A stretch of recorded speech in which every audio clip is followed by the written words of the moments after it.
What's in your hand?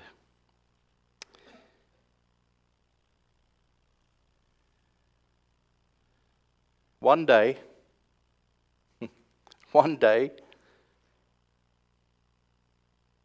suddenly it happens. One day, Moses is minding his own business, and God speaks to him. Not just with a burning bush, not just with an angel, both. And the angel from the bush is not being consumed, and he gives this message. And he calls to Moses, and he sets Moses a task to set the people free, the Israelites who have been held captive, that are in Egypt. And an angel of the Lord appears to Moses in a burning bush.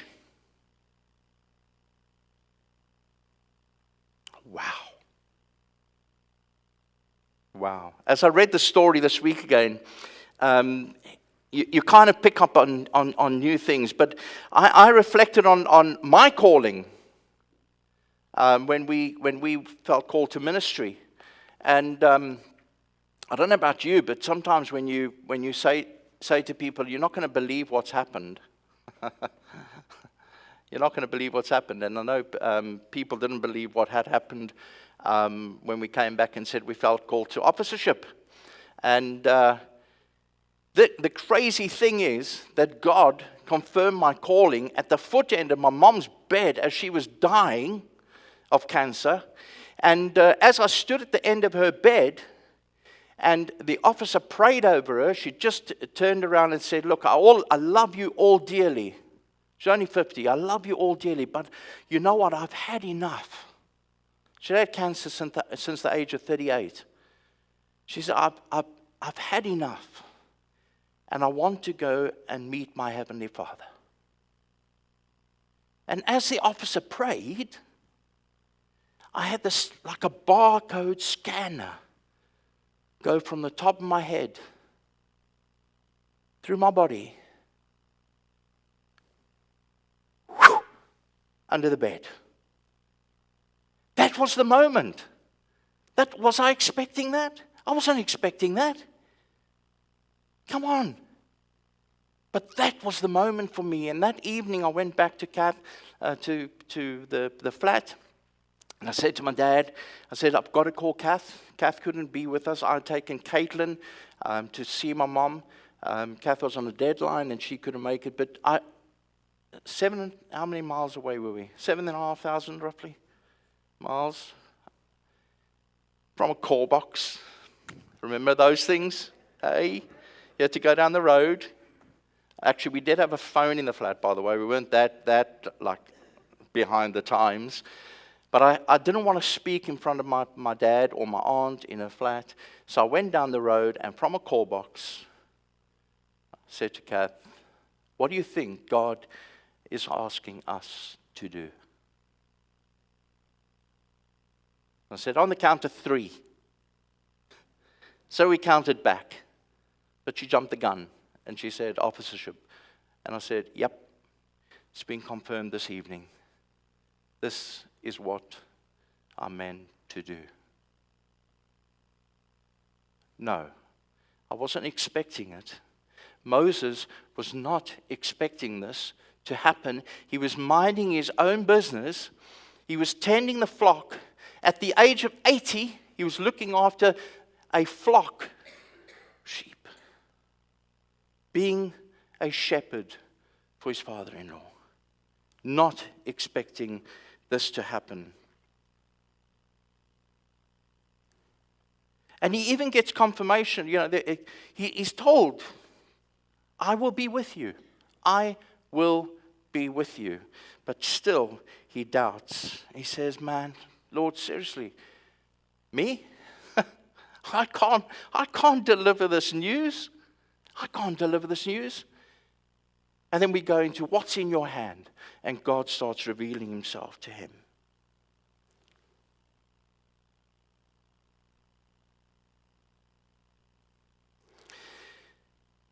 Even after that calling to officership, and the confirmation we had, there was still that, oh man, Lord, seriously? Seriously? Me? You sure? You sure got the right one here? The doubts crept in. And Moses had the same thing. They won't listen to me. They won't take any notice of me. They won't believe me when I'm going to stand with them and say, listen, guys and girls, I need to tell you something. God, you're not going to believe this, but God appeared to me through an angel and a burning bush and said, don't come any closer because you're standing on holy ground. I know it's far-fetched.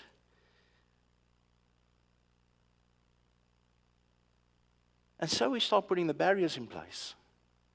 We start looking for the excuses. And there's the barrier, I think, that comes into play so often today, just where we are and where we find ourselves. And I wonder if this rings true for you this morning. And it's that barrier of, oh Lord, but what they've got in their hand is so much better than what I've got in my hand. Lord, they can do a far better job at it. Oh Lord, they're far more skilled and equipped to do what you're calling me to do.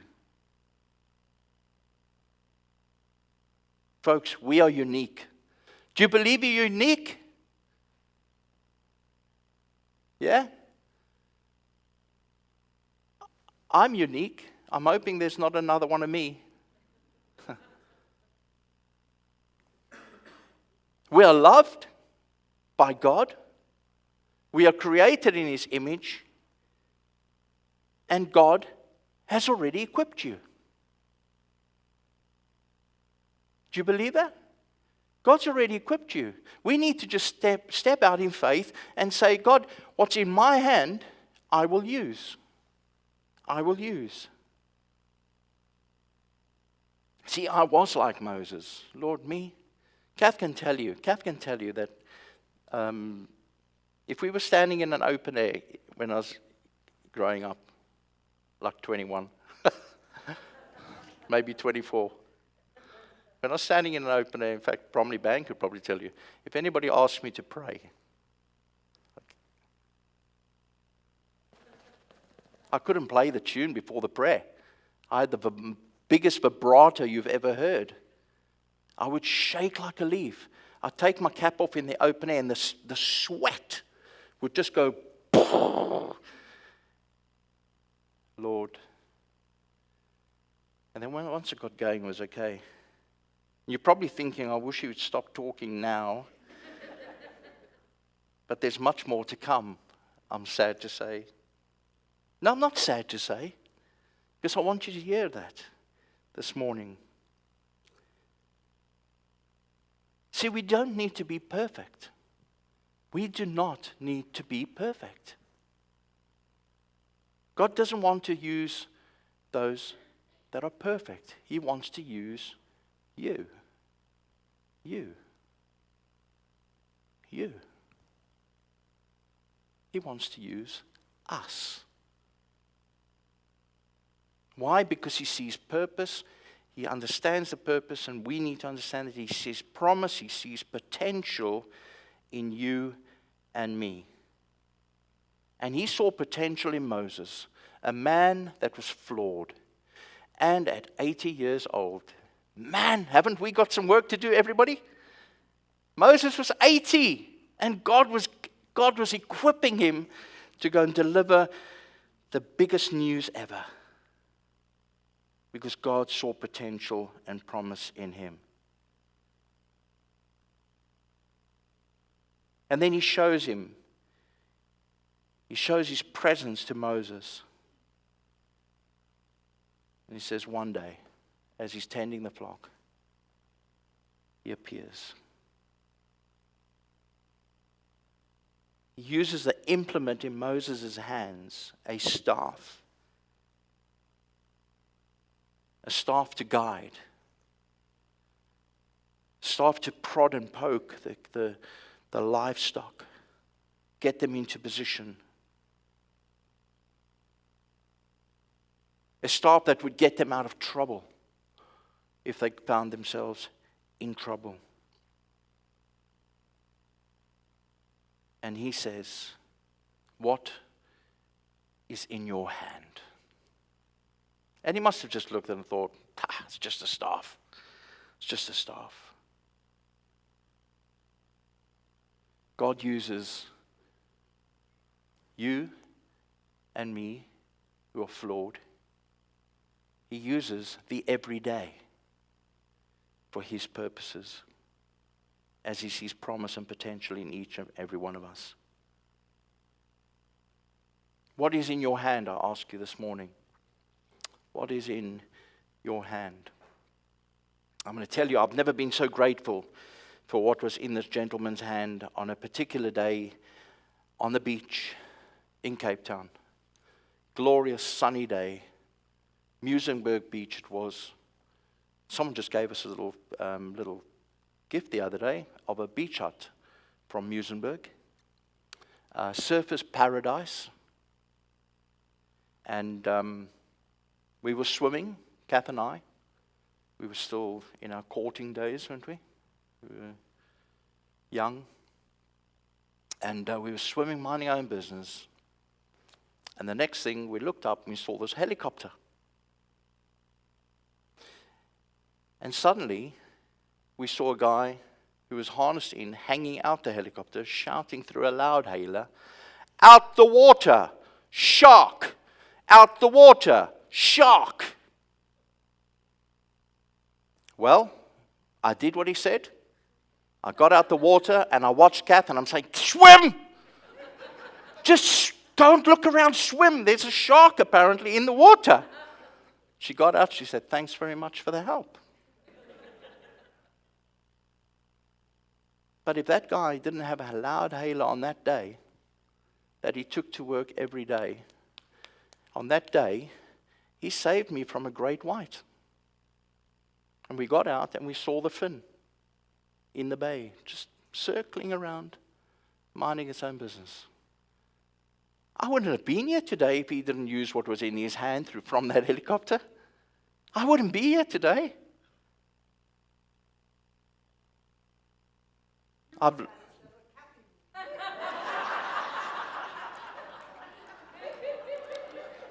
Everybody likes a comic.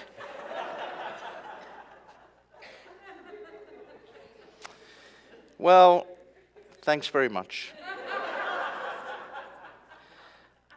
I think I've said all I need to say. No, I haven't, actually. For that, another hour. A staff. The everyday. David and Goliath, stones and a sling. The boy who offers his lunch and opens his hands and he says, this is all I have. But Jesus uses open hands, an offering. And for each situation, different people were used because of what was in their hands at the time. And all flawed people. David, flawed. I don't know what the little boy's life was like, but I'm guessing there were moments in his life that he did things he wasn't proud of.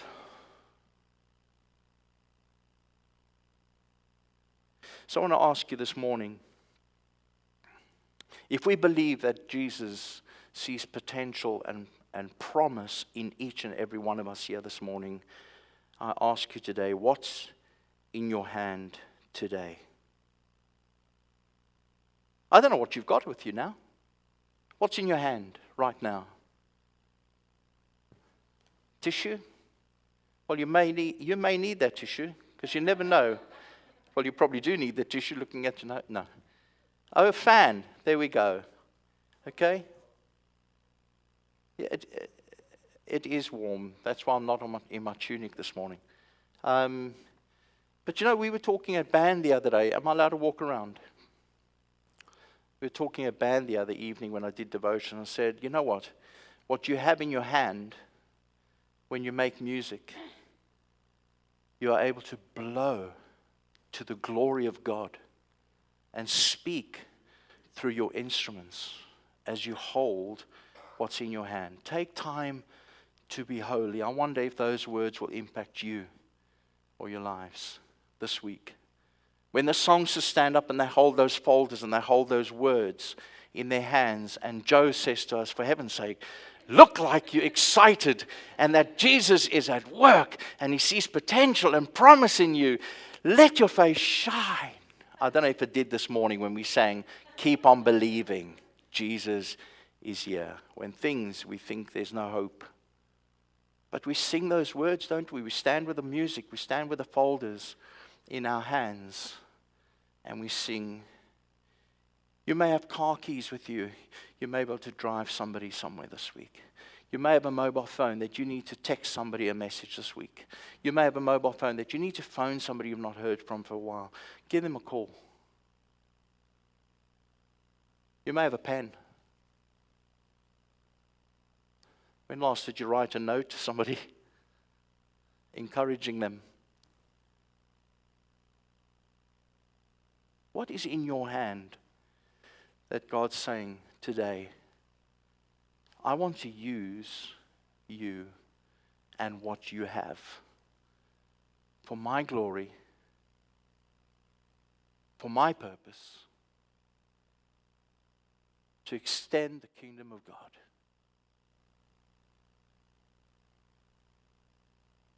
What's in your hand today? On the notice board outside, in the foyer, is a sign-up sheet.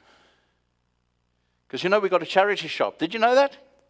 We got a charity shop, and we're always looking for people to volunteer. We're looking for people to go into the shop and work and price up and not just make money for mission that we do here at the core, but actually to build relationships within the community. So that when somebody else comes in and says, I feel hopeless, I'm in despair, somebody in that shop says, I'm going to stand alongside you. Because that day you may just have had a tag gun. You may just have been pricing up something in that shop. You may have been stood behind the till, and somebody comes and finds hope. And they suddenly find purpose. So we're looking for volunteers to go in there and help Carol and the manager. Christmas parcels have been mentioned already this morning. Over Christmas, we're going to be very busy. We're going to need people to collect. We're going to need people to come and man the building. Put your name on there. We're part of Citizens UK, a community organizing group. And we're actually signed up members to Citizens UK. And you may want to sign up to that, where citizens get the people in the community together to make a difference to their community and speak out against the stuff that goes on, the stuff that needs changing. You may want to be part of that, and you don't have to do much other than if we need numbers in a room when we're holding people to account, we just phone you up and say, can you be in the room? You may want to be part of the working party for citizens. There's so many opportunities. There's the fire truck, the emergency vehicle. We're always looking to build on the volunteers for that. Various roles, so many different roles that we are all equipped with in this place of worship.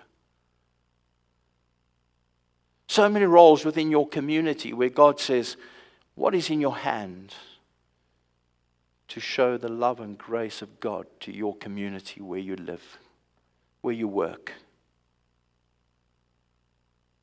just where you are?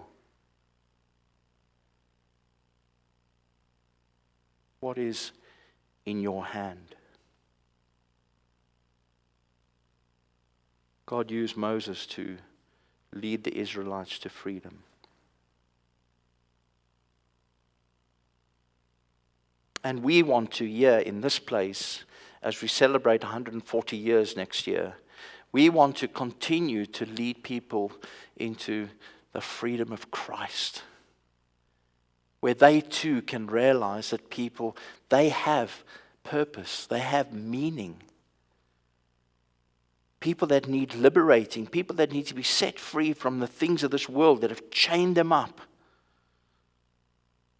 that have bound them.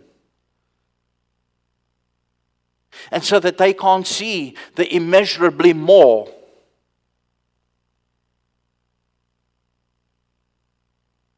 We want to introduce people to the one, Jesus, who can set them free.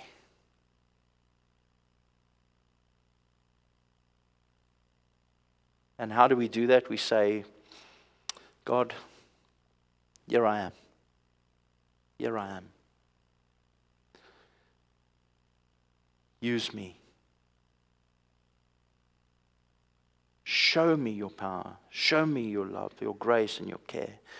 Let me demonstrate that to the people that I come into contact with. And maybe someone needs setting free this morning. Maybe someone needs liberating. Maybe you feel hopeless and in despair. Well, this morning our God can do immeasurably more than we can ever imagine. Immeasurably more.